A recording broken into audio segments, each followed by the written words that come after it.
Hi guys. So I don't normally do another video so quickly. I literally just posted one yesterday, but it got me thinking about what I wanted to say about sort of spiritual concepts and things. Yesterday was just kind of an introductory thing, just to say, like, you know, that I have an interest in spirituality, and it's something I've spent a lot of time looking into. But I wanted to kind of break down in this video some of the sort of key concepts, because I didn't really go deep in the other video. I just was sort of surface level. That video was more about showing people where they could go to find more information, but I actually wouldn't mind.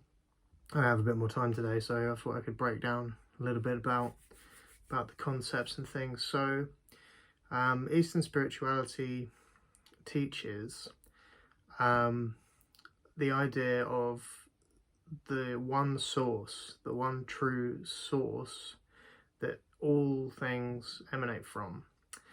And it's a concept that we're not so used to over here, because in this country more often, well, I'm from the UK, but in this country more often than not, you get people, the majority I would say, are atheists or don't believe in God at all, or they believe in God in sort of Christian way, that, kind of what people refer to as sort of like man in the sky kind of philosophy, although it's a bit deeper than that for people that are really into it.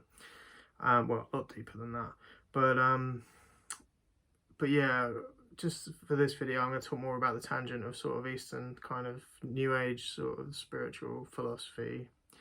But yeah, the idea of there being this original sort of source that everything emanates from, that we all come from, and that not only do we come from there, but we are it as well. So I mean, it's been called first cause, the source, the all that is. And it's called the all that is as well, because it's not just where all things emanate from, it also is those things. Like I was saying in the video yesterday, we are the container and the things within the container, because we are it as well. The idea that all things are God, are one consciousness experiencing itself individuated as individual beings, and the idea as well that we inhabit in this body. It is a vessel, a human vessel that we use to navigate this earth realm or this reality, but we ourselves are actually soul, our spirit, in connection with this source, and we, as I was saying in the video yesterday, breathe ourselves into this reality, breathe ourselves to life, as it were. And it is an interesting idea. Again, it's difficult, because I've read lots of sort of different theories and different viewpoints on this, and it's hard for me to say that I definitely transcribe to any particular one, because some days I'm feeling more like this, some days I'm feeling more like that. I do vary in my beliefs, but as a base concept, this one has been in the back of my mind a lot for the longest time, since like for about, I mean, what we're now, 2021, it's for about 10 years. When I first got into spirituality, I talked more about that in the previous video. I might do a link to that below, actually. But yeah, it's a pretty like heavy out there concept for a lot of people. It's like, what are you talking about, that we're spirits inhabiting a body? Because a lot of people, especially those who believe or are more inclined to like modern psychology rather than spirituality, are like, no, I am this body, and this brain, and this, like, this is me talking. And it's like, yeah, it is you talking, but the you that's doing the talking, the spiritual person would say, is actually this soul that is inhabiting this body. It's not the body itself doing it. At least that's what I understand about it. But yeah, it's quite sort of deep. It gets deep. The idea that we're all a connected consciousness, that we're all one, And that's a hard thing to take on board sometimes, especially when you're out in the world and, you know, you might have friction with a particular person. You think, well, I'm not them, you know, like, I'm nothing like that. But if you subscribe to this theology, I guess, or ideology, you would think actually on a core level we are the same. We only differ in our appearances, and maybe, you know, the things I don't like in another are actually reflections of things perhaps I don't like in myself. And that's the way that, you know, a spiritual person would describe that and look at that. But yeah, it is interesting to think about at the very least. I mean, I only know what I know about it because of what I've studied, but I would not call myself an expert even 10 years in. It's been a long path of learning, and I've had bouts of falling out of the spiritual way of thinking, like thinking, why have I been following that? This isn't right for me, this isn't what I believe. And then, you know, coming back in and thinking, you know, especially at times when times are hard, and, you know, I think actually I need something to believe in. And one of the huge concepts for me is the idea that, and it's something I've read in a lot of different places now, or heard said in a lot of different places, the idea that you are not your thoughts. Because there's a voice in our head that talks all the time. I don't mean in like a kind of crazy way hearing voices, but there is a voice that we see as me, you know, that this is the voice that says what I think. But in spiritual circles, they would say that isn't who you are, it's the ego. And this concept of the ego is pivotal to all of this. And the idea of the ego is that it's a collection of personality traits, ideas, opinions, beliefs that we have layered upon layer, added to throughout our lifetime here on earth. And that actually, though most people refer to themselves as that, what the spiritual people will call the ego, the idea that actually they're not that, they're a soul that can be aware of this ego and these things that it's added to itself, and that true spiritual freedom and awakening is the transcending of the ego, is rising above this ego and saying, actually, I'm not those things, I am just a light being, an energy being who's here for, in the long term, a brief experience here on earth. And yeah, and that's a hard one for a lot of people to get on board with, because people have invested a lot in their ego and saying, you know, I am this person and these things are true. You know, these are hard and fast facts about me. This is the life I've lived. And sure, everyone has a personal history, and that is the life they've lived. But a lot of people, well, most people probably, define themselves by those things, because I guess you think, if I don't define myself by what I've been through and what I've overcome and this, then who am I really? And I guess, you know, New Age kind of people would say, well, you are the all that is. You are this this first cause, this soul having an experience.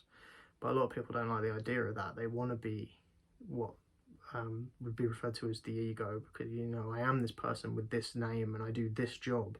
A lot of people think, you know, this job is who I am. You know, they define themselves by their work. You know, and that's fine. But in these sort of Eastern kind of philosophical, spiritual concepts, in this way of thinking, you would say, actually, I'm not that. That is just something that I do while I'm here. That is an experience I'm having. Even the idea of your name and your personality traits, you'd say, this is not me, this is the experience I am having while I'm here. But yeah, it gets really deep, but I just wanted to add a little bit to yesterday's video, because I didn't really mention any of these things. And obviously, I mean, it can go sort of further than that, but I'm sort of hesitant to go too deep with it, because it can sort of get into the realms of the out there and you can lose people. So it's but I only know what I know about it. You know, I'm, like I say, I'm by no means an expert at all. I just want to impart what I've picked up along the way. And yeah, so this has been a big one for me, and it's something that I'm constantly back and forth with it. You know, sometimes I'll be really in that ego, really invested in that. No, this is me, you know. You know, I am Greg, and I am, you know, I do this job, and I think these things, and I don't like this, and I do like that. You know, and this person is very different to me. This person is similar to me, and you know, and creating all these distinctions, these opinions, these, I guess, limitations that we put upon ourselves, and sometimes we have to realize it is just that. It's a limitation, and if you were to break beyond or transcend all limitations, that's what they refer to as spiritual awakening, spiritual freedom. You know, the idea of know thyself is really pointing at get in touch with your spiritual essence, who you really are at the core of everything.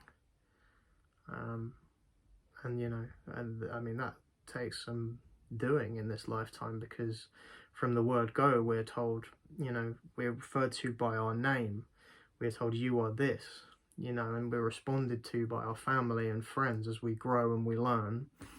And we find ourselves in this environment with people looking at me like I am this person, and they react to me this way, so I must be this.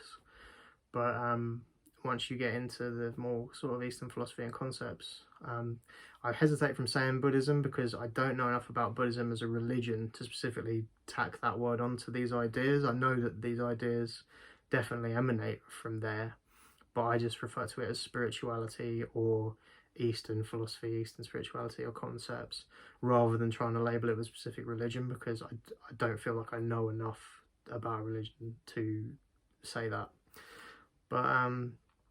But yeah, I mean, and another term that's tacked on is kind of New Age, and New Age kind of gets a bad rap, but it is one way of describing and putting all of these ideas under one umbrella without calling it a religion. So, but yeah, I just wanted to share a little bit more of my thoughts on that, because like I was saying, it is something that I go back and forth from. You know, sometimes especially when I listen to Lincoln Gaga, like I was saying about yesterday, from Channel Higher Self, it takes you right back to that place, right back to that sort of deep, actually, this is, you know, this is who I am really. I'm this spiritual being and this essence, and I can, you know, transcend all of this. And it really makes you feel like back there, like you can do that. But when you're out there in the world, dealing with regular everyday people and their mindsets and their egos, their hardened egos through life, it's very hard to stay in that awareness and be that person when everything is going on around you. And it's something that I still struggle with, and you know, sometimes I won't even try. Sometimes I will just, you know, be, you know, this, I am just, you know, Greg Stageman doing this job, or I'm at this place today and I'm doing this thing, and that's who I am. But I try and still retain a little bit of that, a little bit, even if it's only a little bit of the memory of those spiritual concepts, the spiritual ideas, just to retain some kind of, I guess, grip in this reality, because otherwise you can really lose yourself. And that's what they say, you know, if you come away from spirituality, a lot of people would say, you know, you've forgotten who you really are. You've forgotten what they say, your God self, your God essence. You know, the idea that we are all one, you've forgotten that. And another idea is that we come here, we're birthed here, and the idea that before we arrive, we knew all this. We were this spiritual essence, because that's where we come from. But we forget upon being born, it's all new to us, and we have to learn it all again.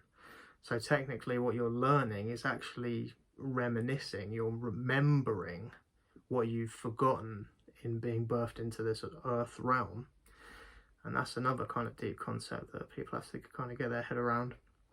And that's why it's so hard to find sometimes this stuff and to actually come to terms with it yourself, because you're so set in a particular mindset that's been developed throughout the course of your life, and it's not easy to suddenly change the mind and be like, actually no, you know, I am a spiritual being, I am a soul, a spirit that is here for a brief experience in this lifetime, but I'm actually beyond all this, and I'm using this body as a vessel to interact with other people, to exist in this realm, to communicate with other beings here, because that's how it's done here. It's not done telepathically, it's done by speech and by action, and relating with one another.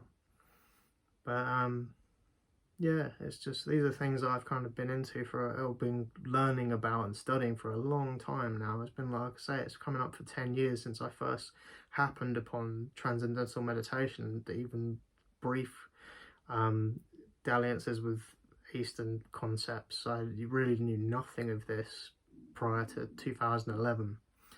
So, yeah, it is interesting to talk about and actually put some of this out, because it's not something I ever really talk with that many people about. I don't know too many people that are into this stuff. I can literally count probably on one hand the people I've actually had real deep conversations about this with in my lifetime. So they are few and far between, especially it seems around my way. Although there's enough stuff online that I can see there's a lot of like-minded people out there. But again, if you look at it another way, you could say, like I was saying at the beginning, like the idea that we're all one, and actually there's no difference between everybody. It's just that, I mean, obviously there's physical differences and noticeable differences in this realm, but at a spiritual core level, it's just that it's not that they don't believe it, maybe, it's that they've forgotten. So at the moment, maybe they don't believe it because they're not ready for it in their particular level of evolution in this lifetime. And then then you get into sort of the idea of reincarnation and things like that, and I can't claim to know on that one, whether we really do come back in another form, or the idea is that we know where we're going to be birthed before we come here, and we want to have this particular kind of experience, almost like it's been all planned out before we get here, although obviously the choices you make while you're here define your life. And then when we die, I guess the idea of it is that we go back to that previous realm, or like the astral plane, or wherever we came from, and can then either decide to explore other realms or to come back to this earth realm if there's more for our particular soul to learn through more incarnations. And I'm not going to say that I 100% believe that, because I can't prove that, and I don't know that it's true. I'm actually currently reading Plato's book Phaedo, and he goes quite deep into these concepts through the mouthpiece of Socrates. And that's been a really interesting read, especially to read someone that long ago talking about this kind of stuff. It's like this has been around for a long time. It's just in the modern day, a lot of us don't even think, about these kind of concepts. We're only like sort of surface level. We barely even touch the surface of this most of the time in our everyday life, because the pace of modern life is too busy. There's too much going on. We don't have time to actually think about these real spiritual concepts and where we come from and who we really are. But it is worth the effort, I think, and worth analysing and spending some time on. I gave some references in the other videos for places that you can check out this kind of stuff. I won't mention them again because I'll link it in the video below. But yeah, I just wanted to add some more sort of context and ideas to what I was saying yesterday and kind of build upon that. I won't go into any more detail now, but I think hopefully this video will help to clarify some of the ideas around Eastern philosophy and spirituality, and hopefully anyone watching this got something out of this video. But yeah, I think I'm going to leave it there. But thank you for tuning in, and I may do more videos like this as ideas come to me, but I think there's been enough food for thought in this particular video now, so I'm going to leave that one there. But thank you very much for tuning in. If you're interested in the kind of ideas I'm talking about, please feel free to subscribe to the channel, and your comments are always welcome. Anything you might want to hear me talk about in future, I'm open to ideas. So yeah, thank you very much for watching anyway, and have a great day, guys. Cheers.